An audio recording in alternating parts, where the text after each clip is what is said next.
한 주간 저와 여러분이 인도받을 말씀은 로마서 16장 25절에서 27절까지입니다. 로마서 16장 25절에서 27절까지입니다. 우리 한 목소리로 같이 한번 읽어 보겠습니다. 나의 복음과 예수 그리스도를 전파함은 영세 전부터 감추어졌다가 이제는 나타진 바 되었으며 영원하신 하나님의 명을 따라 선지자들의 글로 말미암아 모든 민족이 믿어 순종하게 하시려고 알게 하신 바 그 신비의 계시를 따라 된 것이니 이 복음으로 너희를 능히 견고하게 하실 지혜로우신 하나님께 예수 그리스도로 말미암아 영광이 세세 무궁하도록 있을지어다. 아멘. 영적 24라는 제목으로 말씀 증가하겠습니다. 우리 옆에 분과 인사 나누겠습니다. 예수는 그리스도 모든 문제의 해결자이십니다. 자, 한 번 더 인사 나누겠습니다. 영적 24 누립시다.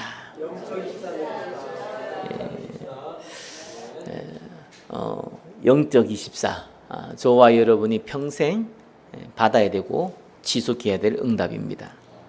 24가 뭡니까?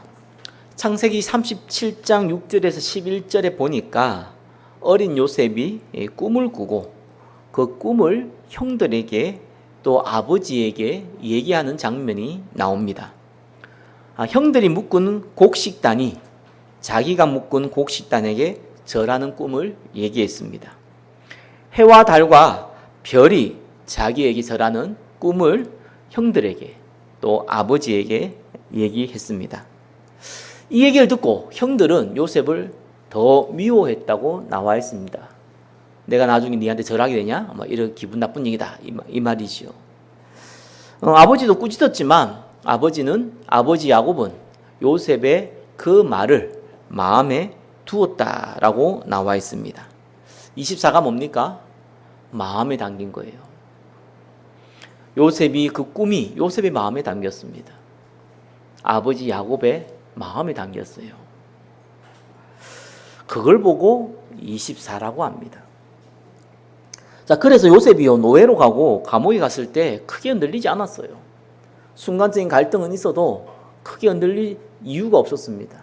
왜 그렇습니까? 하나님이 해와 달과 별을 본인에게 자기를 통해서 절하게 하는 세계복음화의 비전을 받았기 때문에 그렇습니다.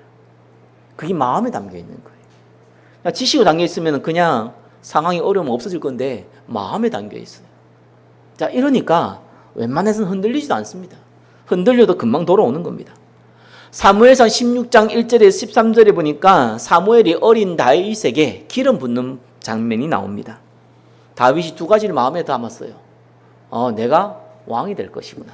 하나님이 나를 왕으로 삼으셨다. 이스라엘 다스리는 왕으로 삼으셨다. 또 한 가지 뭡니까? 다윗이 왕이 되고 첫 번째 한 일이 언약궤 둘 성전이었습니다.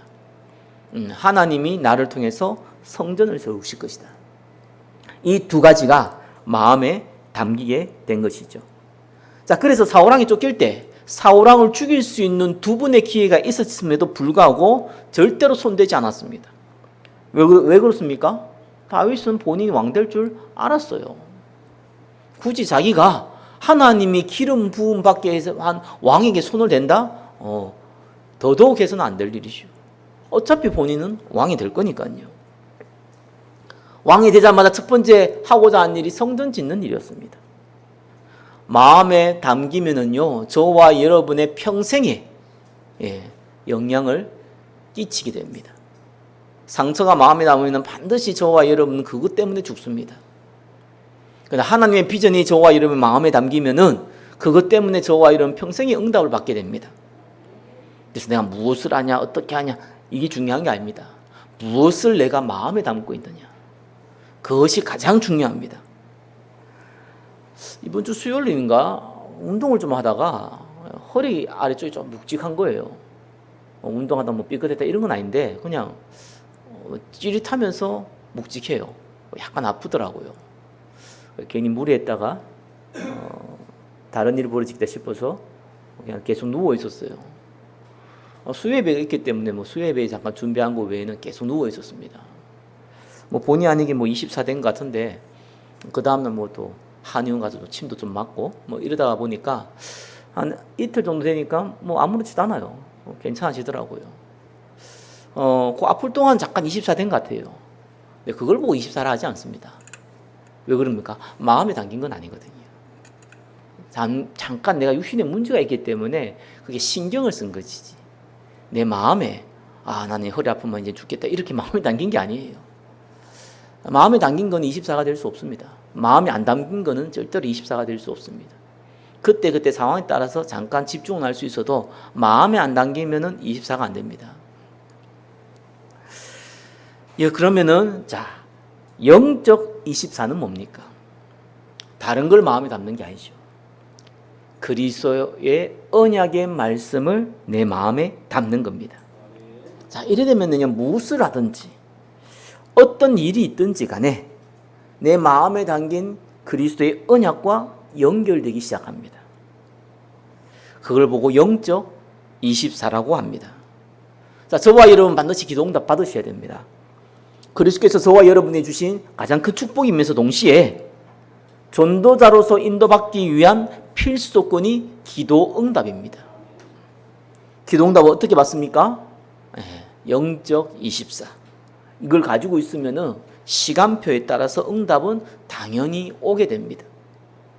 그래서 영적 24에 마음을 담는 응답의 시간 되시기를 예수 그리스도의 이름으로 축원합니다. 오늘 강단을 통해서 내가 영적 24를 마음에 담아야겠다. 또 마음에 담긴 영적 24를 누려야겠다. 여기에 대한 참된 축복의 시간 되시기를 예수 그리스도의 이름으로 축원합니다. 첫 번째입니다. 하나님 만드신 영적 24입니다. 첫 번째는 하나님이 저와 여러분에게 영적 24를 만들게 하실 겁니다. 그렇다면은 그게 만들어지면은 그때부터는 저와 여러분 영적 24를 도전하면 됩니다. 어떻게 하나님이 만드십니까? 자, 저와 여러분 구원받았죠? 예수 믿어서 구원받았어요. 믿었기 때문에 구원받은 겁니다. 안 믿었으면 구원 못 받겠네요. 맞는 말입니다. 그런데 저와 여러분이 믿어서 구원받은 게 아닙니다. 믿을 수 있는 믿음을 하나님이 주셨어요. 그걸 보고 은혜라고 해요. 허물과 죄로 죽었던 저와 여러분은 스스로 예수를 믿을 수가 없습니다. 그래서 하나님의 특별 은혜가 필요한 거예요. 그렇죠? 하나님 저와 여러분이 은혜 주셨다니까요. 그건 저와 여러분의 의지하고도 상관없어요. 이 말이 젊은 사람들한테 얘기하거나 굉장히 논리적인 사람들이 얘기하면은 이해를 못해요. 인간이 로버트냐, 그러면 죄 지어도 되겠네, 구원받기로 작정됐으면은 그러면 나는 예수 안 믿어도 하나님 억지로 믿게 하지 않겠냐, 이런 이제 헛소리를 합니다. 세상의 지식, 세상의 논리, 자기 IQ의 논리로 이해하려니까 말이 안 되는 거죠. 그래서 사실 이게 논리로 잘 이해가 안 돼요. 근데 인생을 좀 살아본 사람, 또 하나님께 안에서 은혜를 받아본 사람은 이해가 됩니다. 저와 여러분들이 수고와 노력을 할 수 있는 것은 극히 없다는 것. 극히 없다는 것. 그죠? 불신자들은 인생을 살아보고 운명이구나 이렇게 얘기하잖아요. 태어난 것도 사고가 난 것도 죽는 것도 모든 생사화복이 자기 의지와 상관없이 되거든요. 그래서 운명이구나 이렇게 얘기합니다. 잘 봤습니다. 하나님 없으면 그래 보는 겁니다. 사단의 올무에 잡힌 운명입니다. 저와 여러분은 하나님이 택한 백성이에요. 은혜 속에 있었어요. 이건 운명이 아니라 하나님의 절대적인 은혜요 축복입니다. 어떻게 하다 보면 믿게 됐어요. 그렇죠? 문제 사건 통해서 내가 믿었는데 알고 보니 그 모든 사건 가운데 모든 과정 가운데 하나님 간섭한 거예요. 은혜죠. 또 한 가지 있습니다. 이건 저와 여러분에게만 주신 거예요. 그게 뭡니까? 전도자. 하나님 전도자로 불렀어요. 뭔 말입니까? 이 복음을 제대로 이해했다는 거는요, 딱 한 가지로 나는 구분하거든요. 물론 여러 가지 표현할 수 있습니다. 나는 딱 한 가지밖에 없습니다. 전도가 우리 인생의 유일한 사명이다. 이거는 지식이 아니거든요. 지식이 한마디로 전달하면 지식인데 맞는 지식이든지 틀린 지식이든지 안 받아들이면 지식이 아니죠. 이게 받아들여져요. 근데 이게 진짜 은혜라는 걸 내가 시간 지나서 알았어요. 아니, 저도 주위에 저보다 또 신앙생활 잘하는 믿음의 사람들 많이 만났습니다. 근데 이 얘기는 안 통하더라고요. 이 소통이 안 돼요. 왜 전도가 다냐는 거예요. 그죠? 전도는 은사라는 거예요. 아니, 봉사도 있고 섬김도 있고 가르침도 있고 전도도 있고 이러는 거예요. 아, 뭔 말인지 이해됐죠. 전도를 이해 못하는구나. 예수님이 왜 오셨습니까? 믿음의 결국 영혼의 구원. 그죠? 그걸 보고 전도를 하잖아요. 예수님이 우리에게 전도하려고 왔어요. 그죠? 베드로전서 2장 9절은 뭡니까? 이 빛을 전하기 위해서 우리를 불렀어요. 아니, 저와 여러분 죽을 때 딱 믿어도 되잖아요. 하나님 절대적인 은혜인데 미리 불렀어요. 왜요? 그리스도께서 이 땅에서 완성시키셨고 완성해 갈 생명 살리는 전도 선교 때문에 부르셨어요. 나머지는 모든 것이 수단입니다. 유일한 사명은 전도입니다. 이걸 이해한다. 하나님이요, 제자들을 자기가 원하신 자를 불렀잖아요.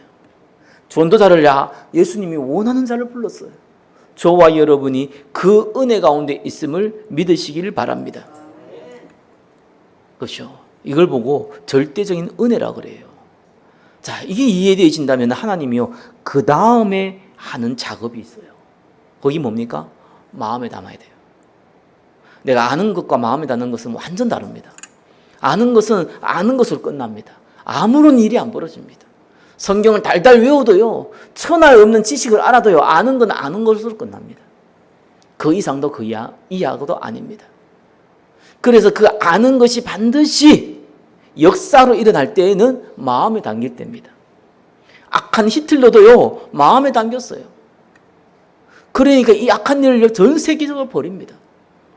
사단이 그 뒤에 배경의 역할을 합니다. 아셔야 됩니다. 마음에 담긴 것은 반드시 역사가 일어나게 되어 있습니다. 어느 정도 마음에 담겨야 되냐? 골로새서 2장 7절에 보니까 뿌리를 내려 감사함이 넘치도록 하라.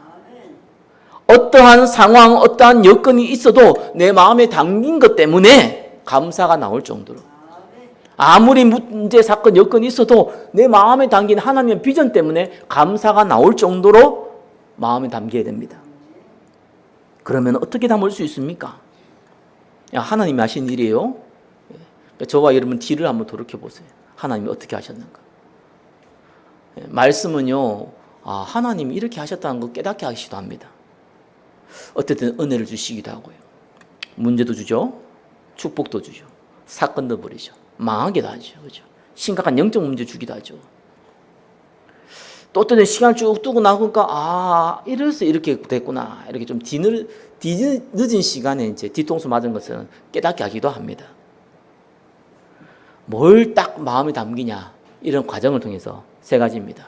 유일한 해답, 유일한 사명, 유일한 방법. 그죠? 알고 있는 거예요. 이거는 이미 답을 갖고 있는 사람이 마음에 담기는 거예요. 이걸 답을 알고 있다는 것은 전도자로 부름받았다는 거예요. 이걸 마음에 담을 때는 그때부터는 기도응답이 된다는 겁니다. 유일한 해답은 뭡니까? 망가진 문제가 있어도 해답은 한 가지입니다. 예수는 그리스도. 십자가에서 다 끝냈습니다. 문제가 있다면 해답을 얻을 시간표입니다. 내가 원하는 답을 자꾸 찾지 마세요. 내가 답을 정해놓고 이래야 된다고 생각하지 마세요. 시간 지나고 보면 다 헛짓입니다. 모든 생사, 화복은 하나님의 주관대로 이루어져 갑니다. 내가 거기 안에 있느냐, 그 밖에 있느냐, 그 차이입니다. 저는 개인적으로 영적 문제 말미암아요, 그리스도가 유일한 해답이라는 것을 마음에 담게 됐어요. 사람마다 다르죠. 어떤 사람은 가난을 통해서, 어떤 사람은 질병을 통해서, 어떤 사람은 인간관계를 통해서 유일한 해답이 그리스도라는 것을 마음에 담기도 합니다. 중요합니다. 저는 개인적으로 이랬으면 좋겠다라는 것들이 많이 있었어요. 그래서 기도 제목을 참 많이 만들었어요. 이렇게 하나님이 하실 거다 이랬어요. 근데 그래 안 되더라고요. 그래서 한번 돌이켜봤어요. 기도 제목을 한번 봤어요. 안 될 수밖에 없더라고요. 거기는 뭐가 들어가 있냐? 내 동기, 내 야망, 내 욕심, 내 목표. 거기 들어가 있더라고요. 그래서 어느 순간부터는 저도 기도 제목을 좀 가능한 없애기 시작했어. 없애야겠더라니까요. 하나님이 어떻게 진행할지 모르겠어요. 그래서 조금 근본적인 기도 제목만 붙잡고 있는 것이 많아요. 하나님의 나라, 성령의 역사와 전도임, 그죠? 그것만 놓고 계속 기도하는 거예요. 왜 그러냐? 내가 원하는 대로 안 되면 기도 응답이 안 하고 생각하거든요. 그러니까 내가 목표를 정해놓으니까요, 이대로 안 되면은 기도 응답이 없다고 자꾸 내가 생각을 하고 있더라고요. 하나님 기도 응답을 주고 있는데 제 착각이죠. 저와 여러분은 유일한 해답 대신 그리스도를 붙잡으시기를 예수 그리스도 이름으로 축원합니다. 만 가지 응답이 있어도 사명은 한 가지입니다. 뭡니까? 전도와 선교. 유일한 사명이죠. 그리스도께서 부활하신 이후에 간단하게 마태복음, 마가복음, 사도행전 1장 얘기했습니다. 만민에게, 땅끝까지, 모든 민족으로. 그죠? 그거 외에는 없다는 거예요. 나머지는 사실상 저와 여러분에게 중요한 게 없습니다. 나머지는 필요에 따라서, 나머지는 그릇에 따라서, 나머지는 시간표에 따라서 주는 거예요. 그래서 달란트를 우리 어린 렘넌트한테는 발견해라 이런 얘기 많이 하거든요. 그 이유가 있어요. 왜 어릴 때 발견해야 되냐니까요. 달란트 때문에 많은 시간을 낭비해버려요. 우리의 목적은 전도 선교인데 내가 뭐 해야 되냐, 뭐 먹고 살아야 되냐, 이것 때문에 대부분의 시간을 낭비해버린다니까요. 그러니까 인생에 많은 시간이 허비가 되는 거죠. 우리가 긴 인생 사는 게 아닙니다. 사실상 짧은 인생 살아갑니다. 어제 우리 저기 목사님 어머니가 돌아가셔가지고 저기 홍성회장 갔다 왔어요. 비가 와가지고 많이 막혀가지고 많이 왔다 갔다 했어요. 제가 나이를 몰랐는데 나이를 보니까 아이고 96세인가 그러더라고요. 장수하셨어요. 그래서 이렇게 오래 사셨구나. 오래 여러분도 100세까지 충분히 살 겁니다. 근데 성경이 말이 맞아요. 강건해요. 80이라. 그 이상이 넘어가서 자기가 꼭 꾸준히 사명을 가지고 사는 사람은요, 나이가 오래 살면 오래 살수록요 더 많은 일을 합니다. 근데 그게 없는 사람은요 80 딱 넘어가면요 완전 노인 돼 버립니다. 사실상 가족 피해줘요. 그러니까 오래 사는 게 축복이 아니더라니까요. 그래서 어제 노 회장님 설교를 하시는데 이런 얘기, 우리 이제 돌아가신 우리 어머니 아들이 이제 목사자니까 우리 목사님이 얼마나 효도했냐, 무슨 노예 행사 있거나 뭐 있거나 안 온다는 거예요. 왜 안 오냐? 그러니까 엄마한테 가봐야 된다. 참 효심이 지극하신 우리 목사님이시라고 칭찬하시더라고. 속으로 뭐냐 이게? 목회 맨날 방해했다는 거잖아, 그게. 그죠? 그 어머니 목회를 계속 방해하다 가신 거예요. 참, 그게 그래 축복은 아니거든요. 근데 사명을 가지고 사신 분은요, 나이가 들면 들수록요, 바울은 죽는 그 시간까지예요. 예? 이 스바냐까지 가야겠다고. 완전 세계복음을 꿈꾸면서 갔어요. 저와 여러분 그런 인생 살기를 예수 그리스도 이름으로 축원합니다. 유일한 사명 전도 선교입니다. 저는 개인적으로요 현장에 몰려가지고 이렇게 좀 깨달았어요. 마음에 담았어요. 개척을 하니까 현장에 가야 되잖아요. 아는 사람도 없고 무슨 관계 전도고 무슨 시스템 전도입니까? 아무것도 없고 돈도 없고 아무것도 없는데. 그러니까 그냥 무식하게 가서 이제 무용고 전도하는 거예요. 하다 보니까 제대로 받아주는 사람이 있습니까? 근데 가다 보니까 하나님의 은혜죠. 영적으로 어려움 당한 사람, 심각한 가정에 문제 있는 사람, 심각한 이 범죄에 노출되어 있는 사람 만나게 하시더라고요. 그래서 제가 보면서 알았어요. 이거 살리는 거 외에는 없구나. 진짜 사람은 돈의 문제가 아니었구나. 진짜 사람의 문제는 참으로 질병의 문제가 아니었구나. 진짜 사람의 문제는 이 인간관계의 문제가 아니구나. 진짜 문제는 복음 없는 거구나. 그 전도 선교 외에는 사실상 우리가 갈 게 없구나. 희한하죠. 복음 전하면은 이상해요. 복음 받은 사람이 기뻐야 되는데 복음 전한 사람이 기뻐. 그래서 성령 충만한 단어를 쓰시는구나. 유일한 사명 마음에 담은 시간표 가운데 하나님이 저와 여러분을 인도하실 겁니다. 그리고 유일한 방법입니다. 만 가지 변수가 있어도 방법은 딱 한 가지입니다. 하나님의 나라. 유일한 사명은 예수님께서 간단하게 얘기했어요. 그러나 방법에 대해서는 예수님이 승천하기 직전까지 40일 동안 얘기했어요. 하나님 나라만. 사도행전 1장에 보면 잘 알잖아요. 하나님 나라를 40일 동안 얘기를 했는데 그 내용이 없어요. 왜 그렇습니까? 그걸 지은 사람이 누가입니다. 누가복음에 적어놨어요. 사복음에 대해서 복음서에서 하나님 나라에 대해서 자세하게 다 기록되어 있어요. 그래서 굳이 누가가 사도행전 적을 때 그 하나님 나라의 내용에 대해서 적을 필요가 없었던 거예요. 이미 적어놨기 때문에. 그 말은 공생애 때 예수님이 다 얘기했죠. 그럼에도 불구하고 전혀 마음에 안 담았거든요. 부활하시고 오직 성령이 너희 임했으면 건능받고 예루살렘 온 유대 사마리아 땅까지 증인된다. 만민에게 가라 땅까지 가라 다 얘기했는데 근데 하나님 나라에 대해서는 계속 얘기했어요. 그 말은 중요하다는 의미도 되지만요. 마음에 담기가 쉽지 않다는 거예요. 그걸 이해하기가 조금 까다로울 수 있어요. 사명 간단하잖아요. 전도 선교다 그래요. 뭐 이러고. 그렇죠? 이렇게 이해되시죠? 하나님 나라는 좀 영적인 세계거든요. 안 보이잖아. 천사가 보입니까? 악한 영이 보입니까? 실제로 하나님이 하는 역사가 보입니까? 안 보이는 영적 역사가 보입니까? 이게 눈으로 드러났을 때는 이미 눈으로 드러난 일이 벌어졌을 때는 그때는 이미 시간이 지났을 때고요. 그 전에 일어나는 하나님 나라의 역사 안 보입니다. 안 보이니까. 안 보이니까 어떤 면에서는 어려울 수 있어요. 그리고 희한하죠. 하나님 나라로 기도하는데 이게 이상하게요. 안 될 것 같아요. 가정에 하나님 나라로 기도하는데 남편하고 아내하고 대판 싸워버리고 무슨 하나님 나라가 이럴 것 같습니까? 아니 현장에 막 놓고 업의 현장 놓고 하나님 나라를 기도하는데 거기에 갑자기 또 괴롭히는 사람 나오고 교회에서도 하나님 나라 오고 기도하는데 성도들 갈등 생겨버리고 안 될 것 같거든요. 근데 시간이 지나보면 압니다. 하나님 보이게 하실 거예요. 하나님의 나라. 그래서 하나님 나라를 기다리라고 한 거예요. 하나님 나라는 오고 있습니다. 저와 여러분이 부부간에 싸워도 하나님 나라는 가정에 오고 있습니다. 교회에서 갈등이 많아도 하나님 나라는 오고 있습니다. 여러분 업의 현장에 문제가 터져도 하나님 나라는 오고 있습니다. 그 시간 지나면 기도하고 나면은 하나님이 반드시 응답하는구나. 하나님 나라에 임하면 이런 일이 벌어지는구나. 스스로 깨닫게 돼요. 하나님이 유일한 해답, 유일한 사명, 유일한 방법 알게 하실 겁니다. 아니 알게 하셨으니까 이 자리에 있죠. 마음에 담게 하실 겁니다. 이 응답 누리시기를 예수 그리스도로 축원합니다. 자 그러면은요 두 번째 일이 벌어져요.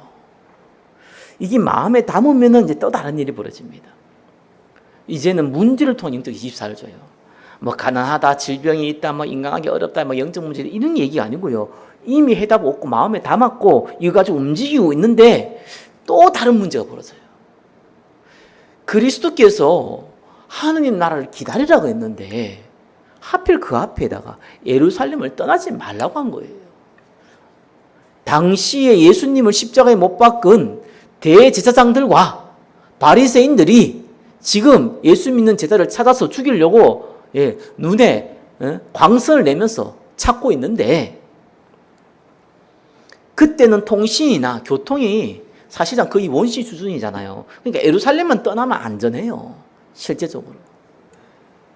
지금처럼 교통편이 있는 게 아니기 때문에 못 찾아요, 사실상. 근데 예루살렘을 떠나지 말라 했단 말이에요. 이건 또 다른 문제입니다. 하나님 나라를 두고 기도하지 않겠다는 게 아니에요. 그죠? 하나님 나라로 기도하는데 예루살렘을 떠나지 말라니까. 아니 예루살렘 떠나서 하면 안 됩니까? 이 문제입니다. 그래서 어떤 면에서는 완전 다른 문제죠. 저와 여러분이 전도 선교를 두고 내가 인생을 걸겠다. 내가 하나님 나라 두고 집중하겠다라고 했는데 이 방법적으로 어떤 상황적으로 다른 문제가 벌어져요. 2분의 1번입니다. 집중해야 될 거. 하나님 나라에 집중 아닙니다. 내가 있는 현장에서 하나님의 나라가 임하도록 집중하는 겁니다. 왜요? 내가 있는 현장에서 하나님 나라가 임하도록 집중하기가 안 될 상황들이 벌어져요. 교회도 그렇고 업의 현장도 그렇고 가정 현장도 그렇고 안 돼 뭐가 그런 상황 그런 문제들이 벌어집니다. 그래서 해외에 나가가지고 아니면 어디 뭐 여행 가가지고 막 아니면 기도원 가서 필요합니다. 잠깐은 그럴 수 있어요, 그죠? 나 예수님 직접 얘기했습니다. 네가 있는 현장을 떠나지 말라. 하나님 나라는 네가 있는 현장에서 일어나야 된다. 하나님 나라의 집중은 네가 있는 현장에서 해야 된다. 응답 받으시기를 예수 그리스도 이름으로 축원합니다. 이건 도전해야 돼요. 그죠? 그리고 반드시 응답 받아야 될 게 있습니다. 2분의 2분이죠. 성령 충만의 역사를 응답 받아야 됩니다. 그래서 기다려야 돼요. 성령 충만이 뭡니까? 뭐 간단하게 표현하면 예수님이 좋은 거예요. 얼마큼 좋냐? 문제가 있는데 문제를 안 볼 정도로 좋은 거예요. 어느 정도로 좋냐? 세상 것이 많은 것들이 내한테 주어져도 배선물로 보일 만큼 좋은 거예요. 그게 성령 충만이에요. 근데 이 성령 충만의 역사는 뭡니까? 성령이 너희에게 임하시면 뭐 받습니까? 권능. 무슨 권능요? 싸움 잘하는 권능입니까? 돈 많이 버는 권능입니까? 아닙니다. 예루살렘 온 유대 사마리아 땅까지 이르러 내 증인되는 생명 살리는 권능이 임한다. 증인되리라. 그래서 기다리는 거예요. 반드시 시간표 딱 와요. 그죠? 증인되는 시간표 와요. 15나라 3천제자 문이 안 열려도 괜찮아요. 한 명이라도 괜찮아요. 와요. 왜 한가정 전도를 놓고 기도하라 합니까? 여러분이 증인으로 쓰임 받아야 되니까. 그죠? 천리기도 한 걸음 붙습니다. 하나님이 10,000명을 붙이면 10,000명을 섬기면 되는 겁니다. 1명을 붙이면 1명을 섬기면 됩니다. 아무도 안 붙인다. 기다려야 돼요. 앞으로도 안 붙일 것이다. 그건 아니에요. 그죠? 약속했으니까. 반드시 응답 받으셔야 됩니다. 기다리시기 바랍니다. 또 도전해야 돼요. 뭐요? 버려야 할 거. 이건 굉장히 중요합니다. 이 버려야 하는 게 우리 사단의 망대라는 단어를 쓰죠. 그죠? 사단의 틈. 뭐 내가 좀 윤리 도덕적인 거 있죠? 또 이렇게 좀 뭐 범죄적인 거 있죠? 그런 거는 이제 그런 걸 두고 지금 여기 적어 놓은 게 아니에요. 그 버릴 게 아닙니다. 어쩌면은 버려야 할 그걸 모르진 않잖아요. 안 되는 거지. 근데 버려야 되는 거 알면도 불구하고 안 버려지는 것들이 있습니다. 그죠? 그런 것들은 여러분 빨리 갱신하도록 있으면 돼요. 버려지게 돼요. 또 나중에 또 사단이 튼다 또 안 버려지기도 하지만 또 뭐 버려지고 자꾸 이렇게 왔다 갔다 하면서요. 하나님이 성화시켜 나갑니다. 근데 문제는요. 버려야 할 것인지 모른다는 거예요. 좋은 곳으로 알고 있다는 거예요. 예수님이 승천하기 직전에 제자들이 뭐라고 했습니까? 이스라엘 나라 회복함이 이때니까. 그들은 진지하게 중요한 걸, 그죠? 승천하기 직전에 물었습니다. 예수님이 진지하게 대답하지 않았어요. 쓸데없는 질문하지 마라 이랬습니다. 너희 알 바 아니요. 이렇습니다. 가장 중요하고 가장 진지한 얘기를 하는데 예수님이 쓸데없이 바빠 죽겠는데 지금 뭔 쓸데없는 얘기를 하냐 이렇게 얘기한 거예요. 그게 이제 예수님과 제자들의 차이예요. 아니 이스라엘의 사람이라면은 로마에 속국되어 있는데 여기서 벗어나는 것이 당연한 이스라엘 사람들의 생각이요. 예국심이잖아요. 근데 예수님 볼 때는 이거는 사단이 망된 거예요. 왜 그렇습니까? 간단한 거예요. 이스라엘 독립되는 것이 나쁘다 좋다 이 말이 아닙니다. 그 기회에 우선순위를 두지 말라는 거예요. 그거를 마음에 두지 말라는 거예요. 너희는 전도자라는 거예요. 너희는 불신자가 아니라 무리가 아니라 이 시대에 하나님께서 유일하게 택한 전도자라는 거예요. 대통령은 대통령 역할을 해야 됩니다. 아니면은 사실상 탄핵당합니다. 전도자는 전도자 역할을 해야 됩니다. 아니면은 사실 탄핵당합니다. 뭐 탄핵하진 않지만 고통당합니다. 그래서요 율법주의, 신비주의, 청렴주의, 박애주의 왜 이게 위험한 줄 압니까? 좋은 것이라서 그래요. 이게 나쁜 거면은요 뭐 나쁜 건데 뭐 대박 알잖아요. 근데 이게 좋은 거란 말이에요. 근데 이게 왜 사단이 망대가 된 줄 압니까? 복음을 약화시키기 때문에 그래요. 복음을 강화시켜야 되는데 복음을 강조했는데 이게 복음을 약화시키거든요. 율법은요 규모를 얘기합니다. 좋은 겁니다. 저와 여러분이 규모가 없으면 그릇이 안 돼요. 그죠? 율법은 규모가 있기 때문에 너무 좋은 겁니다. 다만 율법이 강조되면 어떤 일이 벌어집니까? 규모가 없는 사람을 비판하게 돼요. 복음은 규모 없는 사람, 연약한 사람, 병든 사람, 그 어떤 모자란 사람도 다 받아들여야 되고 다 수용해야 되는 거거든요. 마찰을 딱 이렇게 보는 거예요. 그죠? 복음의 한계를 딱 지어버리는 거예요. 그래서 무서운 겁니다. 신비가 왜 나쁩니까? 하나님의 능력을 체험하는데 얼마나 소중하고 좋은 건데요. 그죠? 근데 왜 조심합니까? 그 체험이 말씀보다 앞서가게 돼요. 그죠?